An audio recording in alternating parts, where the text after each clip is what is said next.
Hello viewers, hello friends. We are back and today we're gonna be starting a new Let's Play based on special rules that we will introduce, and of course everything still based on the original game Civilization 5 Gods and Kings expansion, with some new rules, as I said, introduced, which will show us a completely new way of playing this game. And the game we will start today is all about conquering, warmongering, dominating the world. And the game is designed so that it actually tells you how good are you with that. So we will have a special scoring system which will tell you how good a warmonger we are, how aggressive we were, and we can play it several times and see if we are getting better or not.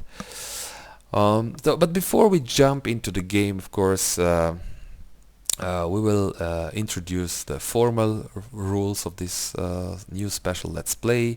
This one is called Warmonger's Challenge. Yes.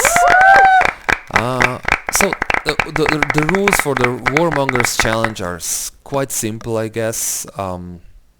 This game can be played on any map. The standard version is always played on Pangea map. Pangea map helps a little bit to you as a player to win to meet the objectives. So, but if you want a harder variant, I suggest you try playing it on continents map, but I really don't suggest doing this in the first go. So first try Pangea. If this works for you, try continents as well.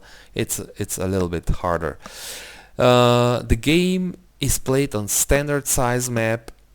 That's not really so important, but what's important is that there should be 8 players on the map, meaning that's you plus 7 AIs.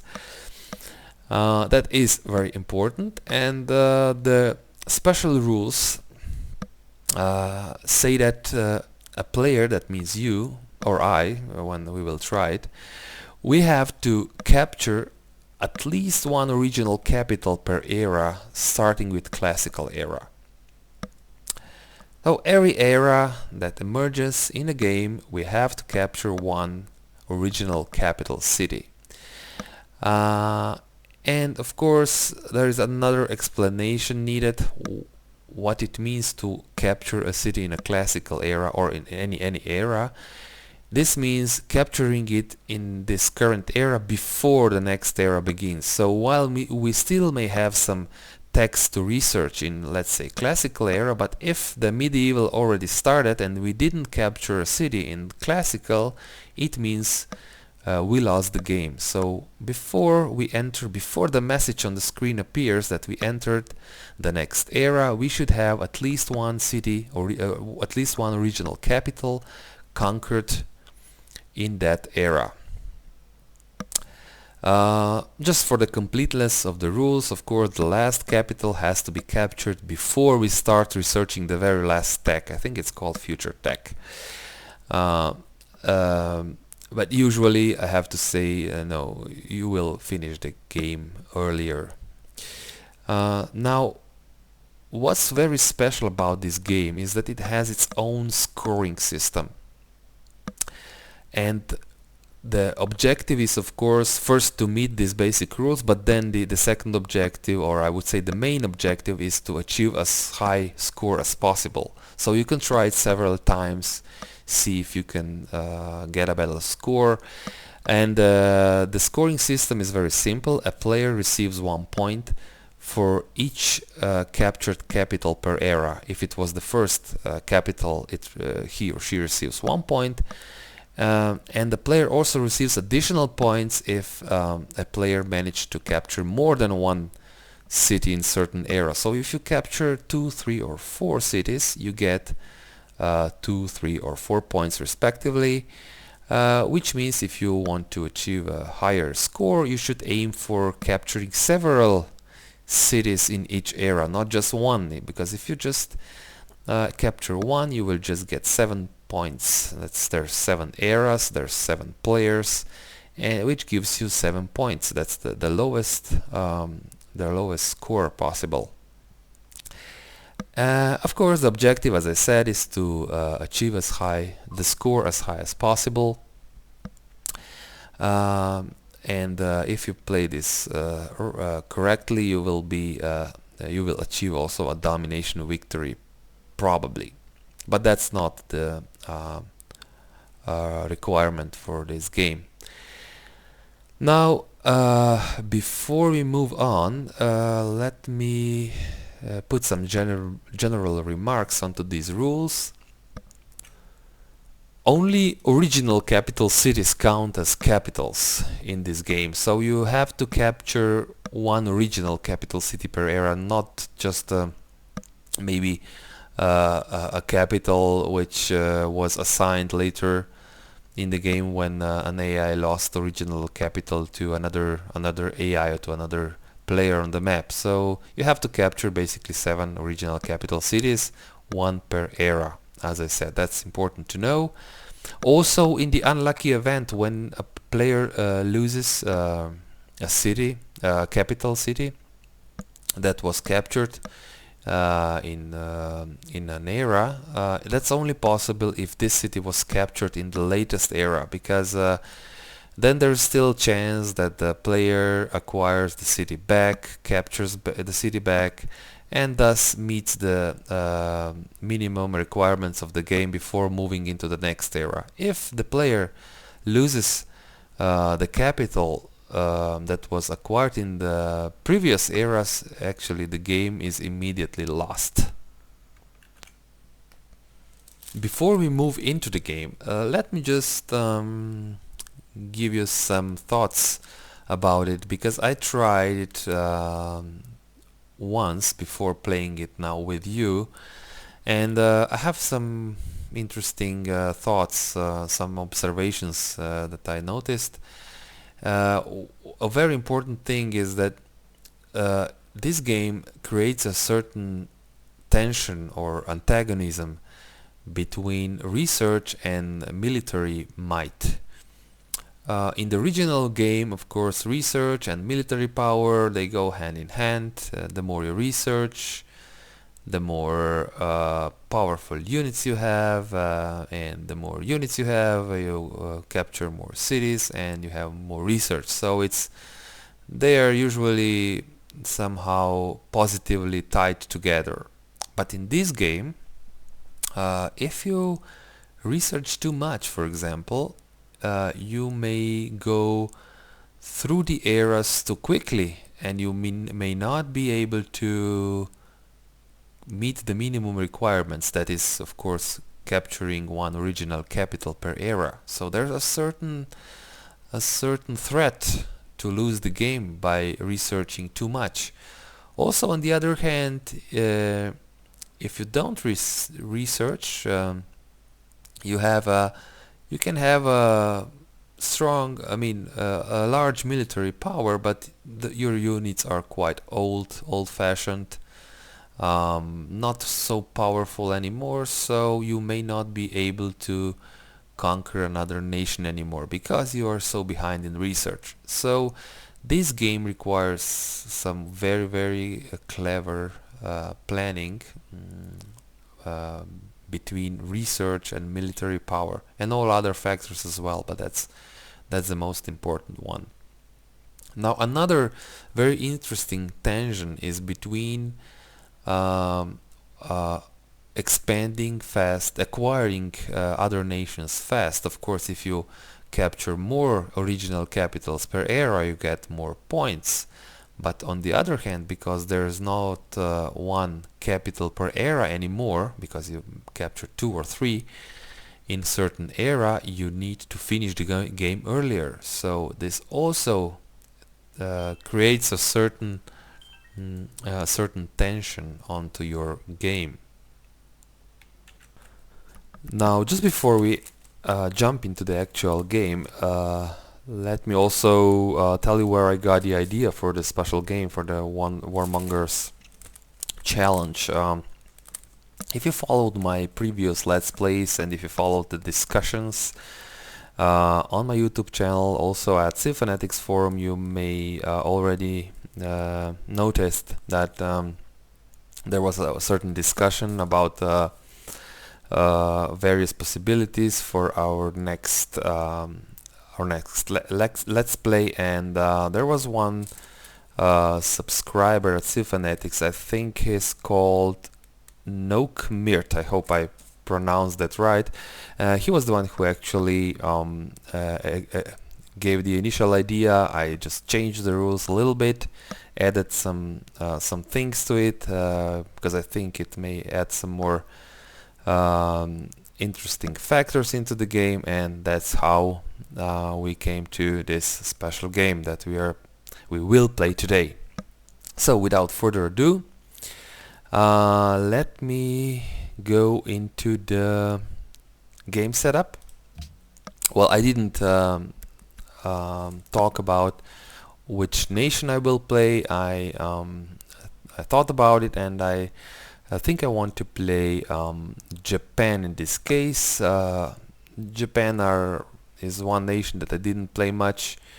Also offline, didn't play much. They have a special ability, Bushido it's called, so their units are stronger. They fight at full strength even when they are damaged, so that's very nice. And they also have special units like samurai and special fighters called Zeros. We will play on Pangea map, standard size, 8 players, on Emperor difficulty. I don't want to go for an immortal difficulty here because after the fall patch I figure the immortal level is much harder, so the game itself is another special game where I managed to win it a few times, but I really needed all the to include all the tricks into it, so I wouldn't like to try something special with that difficulty, at least not for my level of expertise. In the advanced setup everything is standard, so Pangea, Emperor difficulties, 8 players, that's very important for Warmonger's challenge, and quick combat. So let's start the game. Blessings upon you, noble Oda Nobunaga, ruler of the land where the sun rises. May you long walk among its flowering blossoms. You are the ruler of Japan, the land of the rising sun. The Japanese are an island people. Right, so we got a river start. I will try, of course, first to move my first settler onto the hill if possible, and yes, I see that this is doable. If I move here I still get access to the dice, and of course both sugar resources are within the reach of the city, so that's very good. And here is where we will settle our capital. So because this is a special game, it is very important how far away are our neighbors. If we will have neighbors quite close, this means that the early game will be easier because we will not have to travel very far. Also, if there are no jungles or thick forests between us and other players, then it will be easier. If not, then it's quite difficult to meet the first objective, to capture the first capital before you enter into the medieval era. So just to open this tech tree. So the Warmonger's challenge requires you to capture the first capital before we enter into the medieval era. That can happen in two ways. One is if we research all the technologies in classical, we immediately got a message that we're in medieval, or in another way where we still have some text in classical, but we first when we research the first text that falls into the medieval, that's also the start of the medieval era. So especially if my neighbors are far away, I want to be very careful by not researching too much. That of course this sounds quite strange. Research is always useful and important, and it's never, in a normal game you would never have any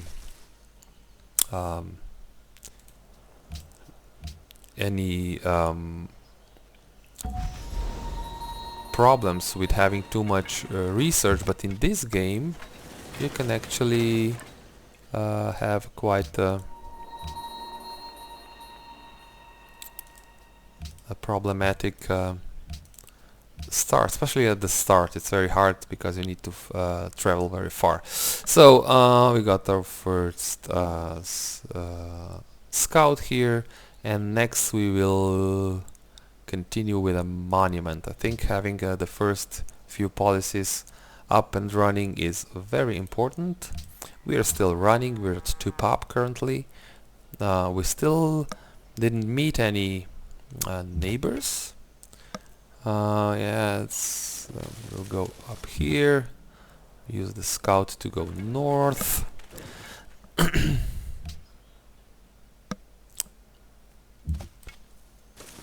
La Venta, excellent. 8 faith, that's very important.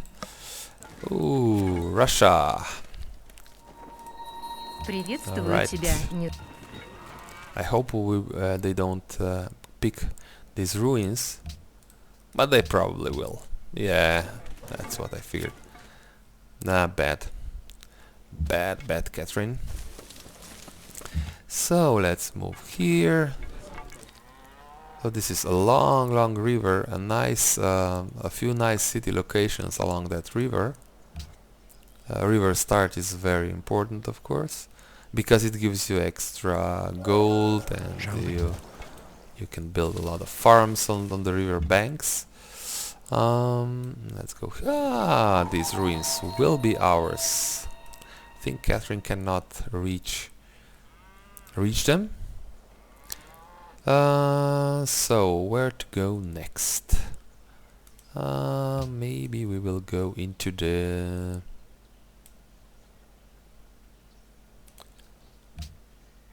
sugar. This thing requires calendar, of course. But before we research that, let's go into animal husbandry just to see if we have horses and where they are. In the Warmongers challenge, I keep saying this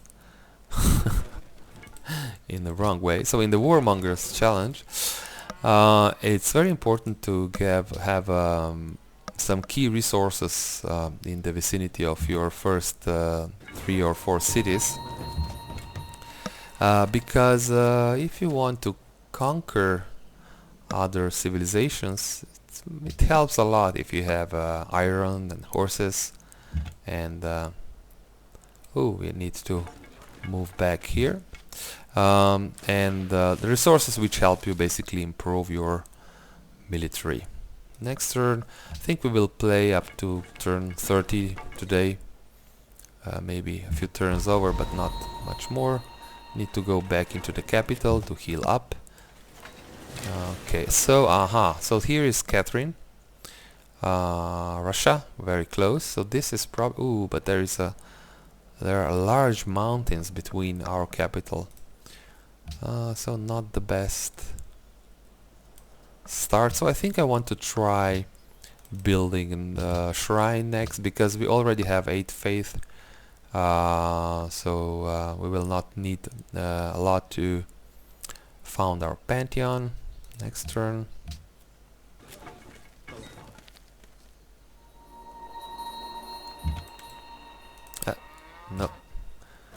No, I don't want to declare war on Catherine just yet. So here is Moscow. in the desert, on the river. Next turn. Ooh, another neighbor. เราพ่อของรามคำแหงกษัตริย์แห่งสยามนับเป็นกิจ Ramkhamhaeng, Siam.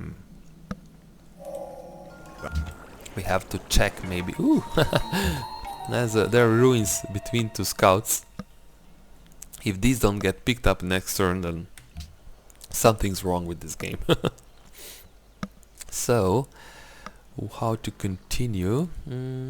I think we should go now to mining. I don't feel particularly threatened just yet, so I will not pick up archery technology just yet. Oh, so the ruins are gone, which is normal. And I will even not heal here. I just want to see where Siam is. Where is their capital?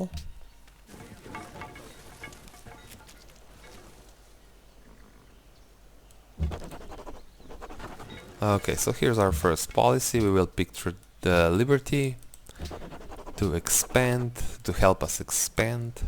Ooh, ruins, actually. Excellent. Next turn. Let's see.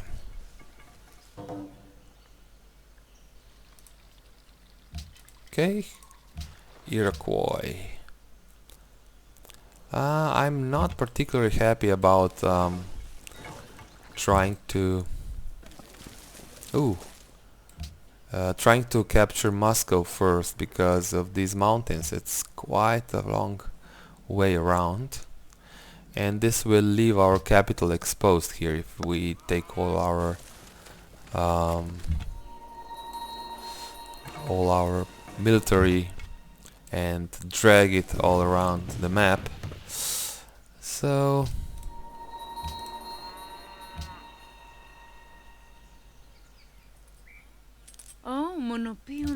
alright. Byzantium is also on the map. Interesting. Okay, oh, that was not a lucky move. We moved right in front of the barbarian camp. We can lose our scout there. Let's go with a worker. Or I think we need a worker next.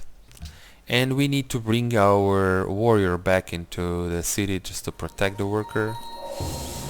Oh, that's very bad. So we need to move this way. Hope to stay safe. Probably not. Probably we will lose that scout. So, mining. And I think the next objective would be masonry, since we have 2 stone resources close to the city. Let's see. Scouts should survive, yeah. No problems there. Oh, there is Siam. I think Siam is... we have to check. Let's see, Siam is here, so there are no mountains. Of course, there is a...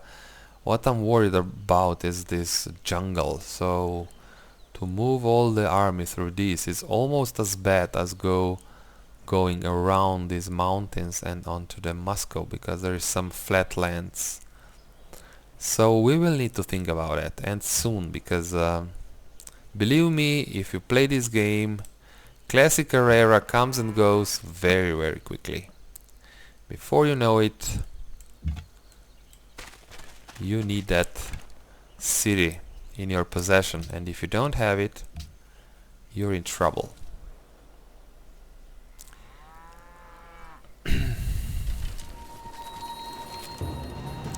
Alright, let's move down here. Yeah, now this is okay, let's go here. They will probably shoot at us. Yeah, we're building a worker, so we will go for production next turn.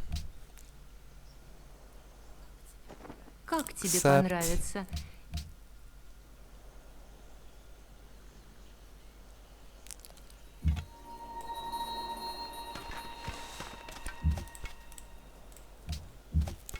some more experience for my warrior.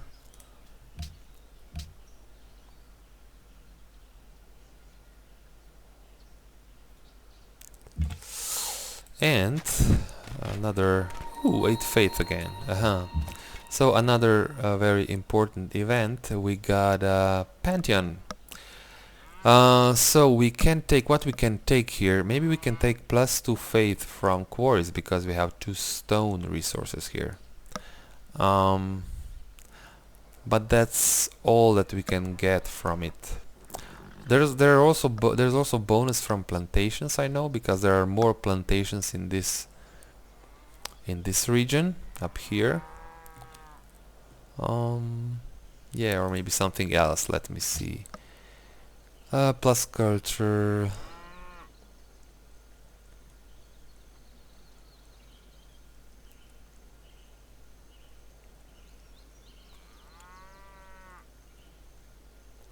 I definitely don't want to take the Messenger of the Gods because this can totally screw up my strategy. I can actually have too much science, at least from the start, and it's certainly unpredictable if we take this. So since I never tried it, I will not pick it up. Culture from plantations. We can take that, or faith from quarries. Still, I think I will pick faith from quarries. It will help me start my religion fast, even though this will only help in Kyoto to have some to have 4 extra faith from start. But 4 extra faith from start, it means a lot, because look at it. At the moment we have +1. That's 4 times what we have now, and this is a lot. This is huge. Huge boost, of course, at the start of the game, not in the later game. Alright, so but we need to build the quarries first. This faith bonuses don't work before we build the quarries on the stones. So let's continue. We still have 3 more turns to go before we end the first part. Ooh, what's happened? I will take health. Of course, there is a barbarian in Vatican. Okay, I didn't manage to take it, so yeah, I'm in trouble here. Next turn.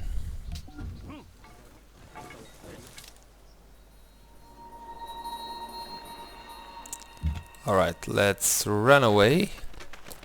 Yeah, you can while you're away. Ooh, there's an extra worker. Excellent. That's something we need and we want.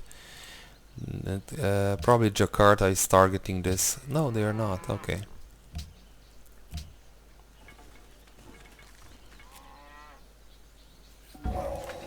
How happy. I need to move more carefully with my... again, right in front of the barbarian encampment. So I just said that I need to move.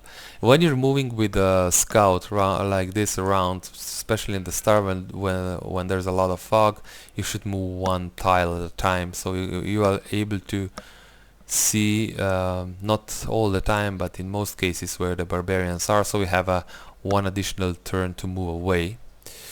But it didn't work in this case. I'm still in danger of being killed there. Okay, let's try to do this here. That's good.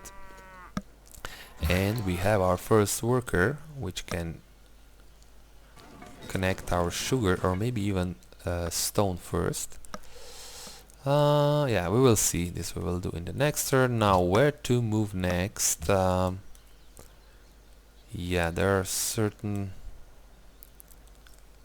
Of course, I'm tempted to go straight to ironworking, especially because yeah, we will be very dependent on iron. I mean, having iron here, going down there with some swords, I mean, it's much better guarantee of capturing a city than going there with warriors and composite bowmen, maybe some horses.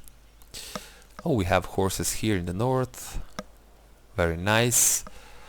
So I'm tempted to go on the other way would be to ignore iron completely and just take horseback riding and use horses instead of instead of swordstone. That's much more risky. So let's take, we will need archery in any case, so let's take archery before we decide on that. Now what to build in the capital next? I think there's one, we should wait one turn, but yeah, I think we should wait one turn so that a new citizen is born, and then we start building a settler. But for this one turn we will use on building, let's say we will need granary sooner or later, right? So before we go into the next turn, I will end the first part here. So what we did in this part is we explored a little bit around. We met a few neighbors. We have Byzantium on the map, Siam, Russia, and Hiawatha, the Iroquois. We can see where Russia has its capital, Moscow. It's further to the west from our capital. The problem with this is, of course, this mountain range here, because we need to go around these mountains, and that's not good to conquer Moscow as a first objective in the Warmonger's challenge. The second one would be to go for Siam, the Sukhothai city, which is also the capital, but going through this forest in jungle is almost as bad, if not even worse, than going around this mountain here. So plus yeah, it's hard, you know, we will need to move our catapults quite close to the city, because actually no, we can bombard from this because there's no forest on this hill. So yeah, once we are if we manage to come here with our catapults, we can actually bombard the city pretty easily, where in this case this is only possible from the eastern and southern side. So yeah, I will still take some time to think about it, and you can give me some ideas what to do, how to approach this. But anyway, we will need to be very quick, because as I said, the first city needs to be captured before we enter into the medieval era. So thank you for watching, and hope to see you soon. Thank you, and bye bye.